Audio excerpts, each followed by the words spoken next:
Bonsoir, Monsieur le Président. Bonsoir.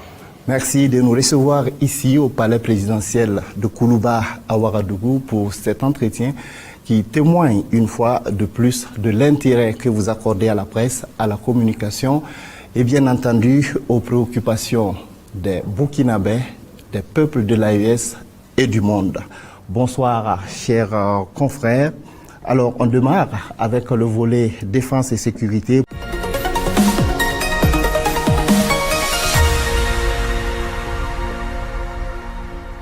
Alors, honneur aux dames, on commence avec vous, Nadège Yamigo.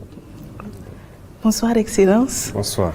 Alors, Excellence, quel bilan pouvez-vous faire en termes de reconquête du territoire national? En termes de reconquête, aujourd'hui, nous pouvons dire que l'initiative est nôtre. Ça, c'est le volet le plus important. Pendant plusieurs années, depuis le début de cette guerre, nous avons été attentistes et l'ennemi qui donnait le rythme de la manœuvre. Et le changement, donc, cette bascule, le fait qu'on ait repris l'initiative de la manœuvre, c'est très important. Et pour pouvoir reprendre l'initiative de la manœuvre, il a fallu donc beaucoup d'efforts en termes de recrutement, d'équipement, mais surtout de formation. Parce qu'une chose aussi est très importante. Aujourd'hui, personne ne connaît notre armée, si je peux le dire, à l'international. Personne ne maîtrise notre armée. Nous avons quitté ce carcan de se faire former par les autres, se faire dicter le programme par les autres, la tactique par les autres. Aujourd'hui, tout est endogène. Donc, ce sont des Burkinabés qui conçoivent le programme en fonction des retours d'expérience sur le terrain, qui forment les hommes, ce qui fait que nous arrivons à faire des prouesses. Et à l'heure où je vous parle, nos unités ont conquis beaucoup de localités, notamment en allant au nord de Djibou. Ces localités qui ont été perdues depuis peut-être bientôt 10 ans, telles que Baraboulé, et bien au-delà jusqu'à Pétékoli, nos unités ont reconquis au bout d'après de bataille, mais ils y sont. Ils sont installés. À l'est également, nous avons progressé en allant vers la frontière béninoise, notamment les villes carrefour telles que Nadiago et autres ont été reconquises et sont sous contrôle. Et nous progressons donc ainsi de victoire en victoire. On peut dire quelque part, Monsieur le Président, donc qu'il y a une montée en puissance de... Excellence, justement, nous sommes au terme donc, de ce premier volet consacré donc, à la défense et à la sécurité.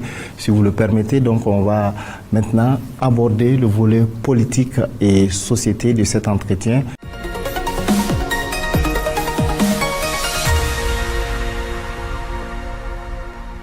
On commence avec vous, Monsieur Sanoro, pour entamer ce volet. Monsieur le Président, ça fait 1 an que la révolution progressiste patriotique est en marche. Alors, 1 an progressiste populaire. Populaire est en marche, autant pour moi. Alors, 1 an après, quel est le bilan qu'on peut en tirer? Est-ce que vous en êtes satisfait ou bien il y a des choses à corriger encore? Si vous avez remarqué, en fait, depuis le 30 septembre, c'est une révolution. Mais nous avons attendu un temps pour le proclamer le 1er avril. Et quand nous l'avons proclamé, nous n'avons pas fait sortir un texte particulier, un manifeste, rien sur l'idéologie. Nous avons observé encore sur 1 an. Le manifeste sera disponible pour que les gens voient un peu l'idéologie qui est derrière les grands thèmes. Mais déjà, c'était pour observer. Comme je l'ai dit, le peuple burkinabé est intrinsèquement révolutionnaire. Dès qu'on l'a proclamé, il y a eu beaucoup d'initiatives. Beaucoup de gens, qu'ils soient intellectuels ou pas, parce que quand on dit intellectuel, ce n'est pas forcément ceux qui ont fait l'école. Voilà, ce n'est pas ceux qui parlent le français. Les intellectuels sont dans toutes les couches sociales. Que vous partez au grand marché à Roroko, un peu partout, vous trouverez des intellectuels, parce que l'intellectuel, c'est l'intelligent d'abord. C'est lui qui est capable de comprendre ce qu'on veut faire. Ils ont pris beaucoup d'initiatives pour expliquer le comportement qu'il faut pendant la Révolution, pour expliquer ce qu'il faut faire pendant la Révolution. Et moi, j'ai observé un peu partout, les gens ont animé des conférences, les gens ont éduqué, les gens ont formé à l'initiative des jeunes. Ça, c'est très important. Et c'est ce que je voulais voir. Et à partir maintenant de ce manifeste, et vous voyez qu'on est en train de mettre aussi en place petit à petit, on avait créé l'Institut des peuples noirs, mais ce n'était pas monté en puissance. Et tous vont participer à la formation de l'élite révolutionnaire burkinabé. Et l'élite révolutionnaire qu'on veut vraiment former, ce qu'on veut toucher, ce sont les plus jeunes. Et déjà, tire mon chapeau aux enseignants et tout. Dès qu'on l'a proclamé, regardez dans plusieurs écoles, beaucoup de choses ont changé en termes de mentalité. Des enseignants ont pris des initiatives, commencé à former les gens à l'esprit révolutionnaire, au patriotisme, à tout ce qui va avec la révolution. J'ai beaucoup apprécié. Les enseignants ont pris l'initiative depuis l'école, avant même qu'on dise aux gens de transformer les écoles petit à petit à la production. Refaire des jardins scolaires, permettre aux enfants de produire. En fait, ils sont en train de ramener les enfants aux fondamentaux du Burkinabé. C'est ce que je voulais voir. Est-ce que cet esprit révolutionnaire intrinsèque-là est toujours là? Et c'est maintenant qu'il faut le raviver. Donc, vraiment, on est satisfait. Et c'est à nous de faire le reste du travail pour former les gens, parce que comme c'est une révolution progressiste, le contexte a changé, c'est différent un peu de la révolution démocratique, le contexte a beaucoup changé, le monde a évolué. Et la révolution progressiste doit s'adapter au monde actuel. Et cette transformation est en train donc de se mettre en rail. Excellence, la charte de la Révolution a été récemment adoptée par l'Assemblée législative du peuple. Alors cette charte vous donne la possibilité de vous présenter à presque toutes les élections.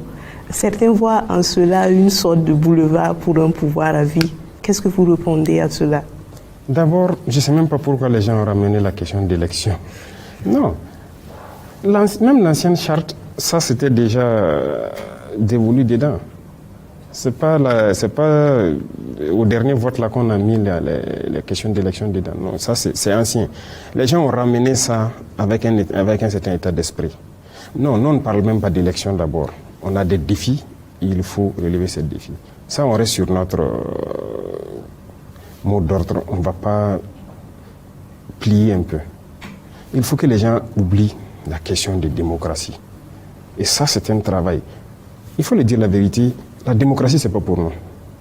La démocratie, telle que ces gens-là nous font voir la démocratie, ça ne nous intéresse pas. On ne veut même pas de ça. Normalement, si on parle de démocratie à un Africain, c'est lui qui vient comme ça, vous parlez de démocratie, il faut fuir comme ça. La démocratie tue. C'est ça la démocratie, c'est ce qu'on veut. Regardez la Libye, c'est un exemple à côté de nous. Ils vivaient en paix, non? Ils vivaient en paix, l'eau était gratuite, il y avait tellement de choses gratuites. Quand les gens se mariaient, ils avaient déjà des primes sociales et tout. Mais aujourd'hui, les Libyens, il y en a qui se promènent avec des bidons pour chercher l'eau un peu partout. Regardez la misère qu'il y a. Combien de centaines de milliers d'enfants sont morts? C'est ça la démocratie. Partout où ils veulent installer la démocratie dans le monde, c'est dans le sang. Que Dieu nous épargne de cette démocratie. Nous avons notre modèle. On ne cherche même pas à ressembler à quelqu'un. Nous sommes venus pour changer carrément la manière de fonctionner, mais surtout les mentalités, pour que les gens ouvrent les yeux, voient le monde et que plus jamais on tombe dans ces travers-là. Les gens sont là, la démocratie, c'est de l'esclavage. Il n'y a pas de démocratie dans ce monde. Ils le font quand ils veulent et pour l'instaurer, ils tuent. La démocratie qui tue, nous ne voulons pas de démocratie. Que Dieu nous garde de cette démocratie-là. On est concentré sur notre reconquête, sur notre refondation et sur la révolution. C'est la seule voie pour se développer. Excellence, la céphérie coutumière et traditionnelle a été réhabilitée. Cela témoigne de votre vision pour la paix et la cohésion sociale. Qu'est-ce qui est attendu de cette entité sociale? Oui. Je l'ai souvent dit, en fait, la chefferie coutumière, c'est le lieu pour moi encore de les remercier, de les féliciter pour cet état d'esprit. Parce que ce n'est pas facile. Je dis souvent, même nous, qui sommes jeunes, nous sommes nés dans un système. Et pour changer la mentalité de quelqu'un qui est né dans un système, c'est très difficile. La chefferie coutumière, les politiciens ont réussi à les embarquer. Et comme je l'ai dit, il faut dire la vérité, la politique en Afrique, en tout cas ce qu'on a vécu au Burkina, c'est un vrai politicien, c'est quelqu'un qui rassemble tous les vices. Menteur, flatteur, quelqu'un qui ne sait jamais, qui sait bien parler, un beau parleur, il déplace les problèmes. C'est ça la politique. Et si vous embarquez la chefferie coutumière dans ça, quelle sera sa valeur? Mais aujourd'hui, nous avons décidé de les détacher totalement de l'esprit politique, de les ramener dans leur rôle. Parce qu'un chef coutumier, en termes de justice, vous avez vu la loi Faso Boukaoré que nous avons fait adopter. La chefferie coutumière est le centre de cette loi. Dans notre société, tout ne part pas devant le juge moderne en fait. Nous avons des mécanismes endogènes, par exemple, de régler nos problèmes sociaux. Que ce soit des problèmes de vol mineur, de je ne sais quoi, jusqu'au meurtre. Ça se règle dans nos sociétés. On veut remettre la chefferie coutumière dans ce rôle-là. Et une fois que vous arrivez à mettre c'est-à-dire créer un espace de justice au sein de votre communauté, vous créez la cohésion sociale, vous créez l'entraide, la solidarité, vous créez donc l'amour entre vos sujets. Et c'est ce qu'on demande. Donc, il y a beaucoup de choses qui sont attendues d'eux. C'est qu'ils soient ceux-là qui transmettent nos valeurs endogènes à la jeunesse et montrer à nos jeunes comment est-ce que le Burkinabé d'antan faisait. Jusqu'aujourd'hui, Dieu merci, nous avons pu conserver dans presque toutes les communautés une architecture ancienne de comment nos sociétés fonctionnaient. Et donc, c'est au chef coutumier de refaire, ressurgir cette architecture-là, de l'implémenter et d'aider le modernisme à faire la liaison. Donc, c'est un rôle très complexe qu'on est en train de leur confier, mais je suis confiant avec donc l'état d'esprit qui s'est développé autour déjà des discussions sur cette loi qu'ils pourront réussir la mission. Donc vous confiez un rôle complexe à la chefferie traditionnelle et pendant ce temps, il y a une loi qui a été adoptée également sur les libertés religieuses en tant que telle. Et je crois que cette loi a fait quand même pas mal de grincements dedans. Et souvent, il y a des incompréhensions autour. Ah bon? Mais une loi qui n'est même pas débattue à l'Assemblée, qui grince les dents, est-ce que les gens ont lu quand il y a une loi? Est-ce que ceux qui parlent de la loi ont lu la loi d'abord? Est-ce qu'ils ont compris la loi? L'Assemblée va convoquer bientôt les fêtières religieuses pour discuter de la loi. Et donc, les fêtières, ce sont les représentants, ce sont les responsables des différentes religions. Ça n'a pas encore été fait.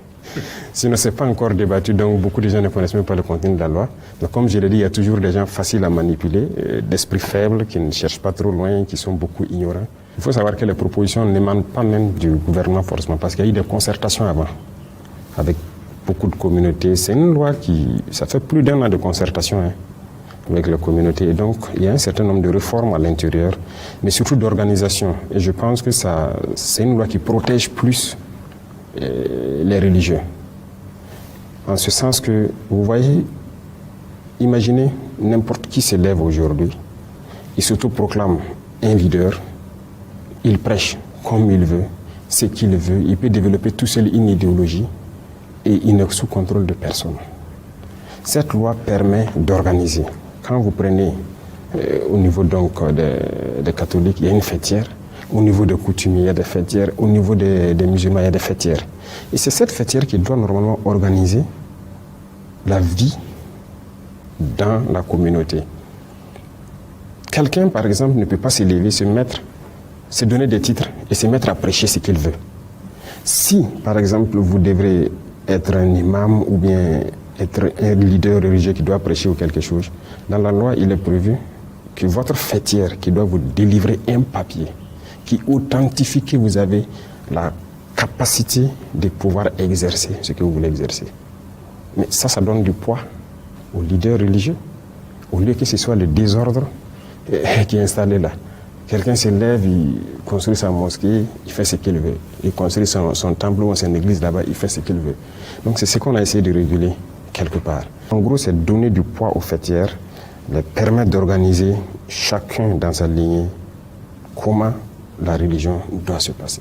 Excellence, les activités des partis politiques ont été suspendues et par la suite on a constaté leur dissolution. Alors quel message se cache derrière ces décisions? Aucun message. La politique a pu faire quoi au Burkina?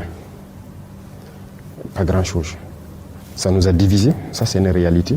Même dans des familles, 2 frères qui appartiennent à 2 partis, mais ils vont développer une haine sauvage, vous ne pouvez pas comprendre. Et ça c'est dangereux. Et en termes de développement, vous savez que la politique c'est comme une entreprise en africain. C'est-à-dire vous êtes, moi je suis président d'un parti, je vous recrute, vous êtes de beaux parleurs, de beaux trompeurs. On flatte les gens, ils nous suivent. On a des opérateurs économiques à gauche et à droite qui nous aident à financer. Et vous partez corrompre les gens. Une fois que vous avez bien corrompu, si on gagne les élections, qu'est-ce qu'on peut faire?